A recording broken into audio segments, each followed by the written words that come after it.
Hold up, hold up, hold up. It's that boy G Planz. Don't give a damn. He cooler than a fan. Walking real tall. Some say he's a man. No, man, we don't. There's some powerful people in the world. We don't know what's going on the back end. We can sit there and say why this and why that. We having the conversation. It's the most important part. That awareness has been brought to this issue. That's how I look at it. No, I agree. I just feel like if I'm going, the motto that I live on in life, if I'm going to complain about something, I better, as much energy as I'm putting into the complaint, I should have that same amount of energy to the solution. True. And so if I'm going to kneel for police injustice, I'm going to say this is what we need to start fixing police injustice. So yeah, kneel. But like Jay-Z said, what's after that? Okay, we kneeling, but what is going to fix it now? Everybody's saying, hey, we see you hurting. What do you want? I'm gonna just keep kneeling. Now that part don't make sense to me. Not saying that that's what Kaepernick doing. He could be doing a lot behind the scenes, but I'm just saying because he made a public statement. I understand. And being, man, this is my first time really seeing you. I mean, you're a big guy. Like I played football and stuff Yeah. like that. How do you feel about what's going on with the colleges and stuff like that due to the pandemic? They can't play football. Well, some conferences not playing football. The SEC playing for sure. Yeah. How do you feel about all that as well, since you were a former athlete? College football players should get paid. This is the prime example that college football should get paid. You think college football, SEC is pushing players to play because they really need them to play because they just want the players to play? No, LSU stand to lose at least $80 million if those players don't play. So now you telling this 18-year-old kid, 19, 20-year-old kid, go out here, put your life and health on the line. You're already putting your body on line, but now you're talking about put your life and your health from this virus online so we don't lose out on this 80 million. In return, you get to go to class and get books. No, these dudes need to get paid. I feel like every college football player should be getting paid. Now, quote me if I'm wrong. In the year 2023, I'm assuming, or I think, won't they be able to get paid for their likeness and stuff like that? Yeah.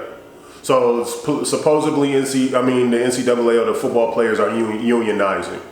So what that means is, yes, you be able to get paid for your likeness. So like if you number 34 and nobody wore number 34 and then you start balling out and you show up into the bookstore and now it's a bunch of 34 jerseys getting sold, a bunch of magazines with your picture on it getting sold, you telling me I can't get no money?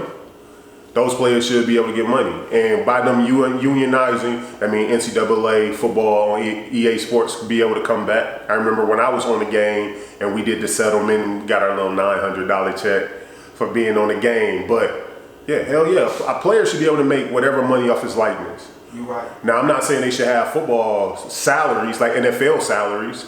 You know what I'm saying? I just feel like if you're in the Big Ten, SEC, Pac-12, something like that, a bigger school, everybody get $3,200 per month. I'm just throwing a hypothetical number out. If you had a smaller D1 school like a Bowling Green where I went to, or North Texas or something like that, Louisiana Lafayette or something like that, y'all all get $2,500 across the board. You don't want it where USC you get 5 bands and Texas you get 55 bands because kids are just going to pick the school who pay the most money. But overall, you just think that they should get paid. I think so too. I'm not an athlete, but I went to college, graduated and everything. And when I tell you those football players, man, they got study hall, they got class, they got practice, and they can't work and they broke. It's like, it's sad, and all of them don't even make it to the pro. And I'll take it one step further. A lot of them had kids. A lot of their family, their mama and their daddy or whoever is at home struggling can't eat. You can't send no money back. Look, what about car insurance? What about cell phone bill? What about soap? You know what I'm saying? What about school utensils? Like your scholarship don't cover none of that. It just cover your classes, your food, and your books. But the other stuff that you need in life, unless your mom and dad got it, you ain't got it. So yeah, hell yeah, they should get paid. Hey, so let's switch it back. All right, man. You on YouTube, right? Yeah. You doing your thing. By far, what's your best interview you feel? I'm not gonna say off numbers, like based on conversation, subject matter. You just feel like, man, I don't know why this interview probably didn't get the numbers I wanted, but I know this was a great interview. The one I'm doing right now, Queen D. the studs. Yeah. That man, she said that shit off, bro. And people, y'all gotta go see that, man, because I always, you know, studs, bro, I be having questions. You know what I'm saying? Like, you know, they really think they a nigga. So man, I saw that was about the scissors. Scissor thing, because I started to watch some of it, but some of it, I'm gonna go back and watch. I didn't finish it, but I saw it. I saw when she said something about the scissors. Man, shout out to Queen D, because we was talking about WAP, wet ass pussy. I said, wait, how do you ever tell your girl that you got good ass pussy? And if so, how do you know she got good ass pussy? She was like, it's the finger, how it feel. I'm like, what? That's just stupid as hell. Yeah. But that was a dope ass conversation. I just dropped a new one today. She talked about the stud bag kit. Like, I was like, yo, when you about to smash a girl, do you just roll out an assortment of digs and be like, what size you want today, the 6 or the 12? You know, she just broke it all down, bro. It just brought me into a world that I was always curious of. And it's not doing the views. Like, on her Facebook page, it had like 200 shares. You know what I'm saying? It was going crazy on Facebook, but people just wasn't jumping to YouTube to watch it. Make sure this is what I learned throughout the years. When you post some videos on Facebook, they might do great based on the algorithm. Make sure you insert that link. See, that link is there, bro, and they still in the comment box too. You got I got you. I got you. Both. Because if they comment and you post it right there, you see how the comments, your comment go come to the top. Got you. Boom. So you gotta do both. That's game. You gotta do both, yeah. Hell yeah, but that's the one. Y'all go check, man. Queen D ain't holding back, bro. Where she at, man? You know what I'm saying? She out here in Dallas? She out here in Dallas, bro. Man, I might need to tap in with her. Hey, I got you, bro. Yeah. And any other interviews you've done, like that you like, all right, the most, I saw that you had hit like, what, 15,000 views? So on a couple of them, so on Cotton, one of the Cotton interview when he talked about the Gucci Man beef, I think that one did like 115,000. Yeah. Baby Youngin, I think he got like 15,000. Rainwater, I like Rainwater. Yeah.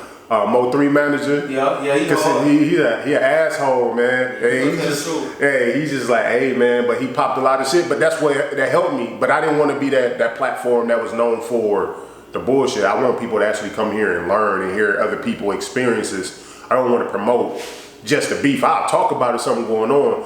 But I think probably Queen D #1, Rainwater #2. And then the Shawn Gucci Man, probably, or Shawn and Erykah Badu. Shawn always put himself, and when we dropped the Shawn Ride Wave.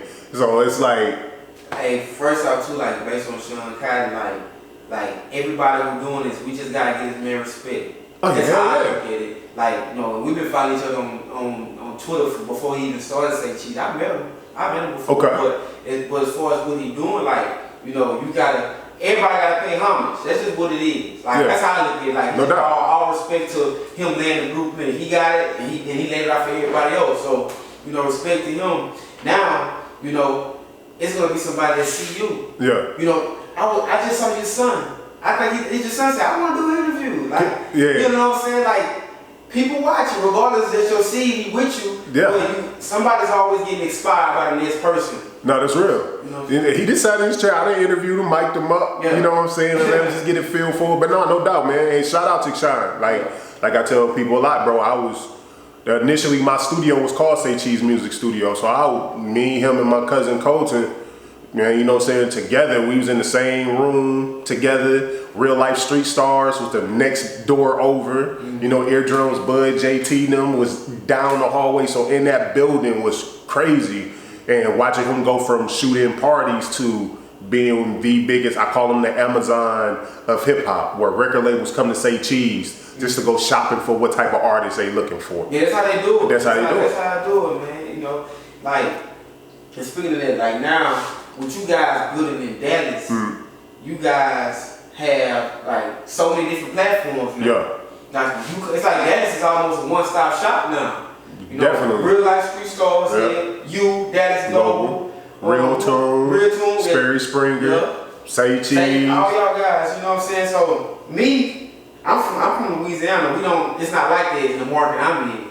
I'm like, I was telling somebody earlier, I'm coming here, I'm tapping in. I got you. I gotta see what's going on. And see, when I saw you guys, when you and Terry and every politician TV, you guys are going in about, look, we gotta help each other.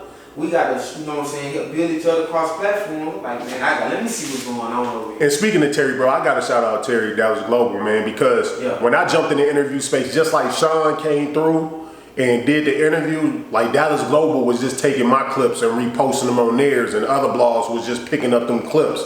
So Shawn and Terry, probably one of the two most loyal, cool dudes who like just real great guys, man. So I gotta big up Terry, man. I can't. I gotta get credit. Yeah. I interviewed him. Hey, Terry Blue, a cool guy. He told me some things about the interviews. I'm like, man, you cool, dude. Like, you guys have some cool cats, like, for real. But, like, going further, like what frustrates you the most about trying to get your name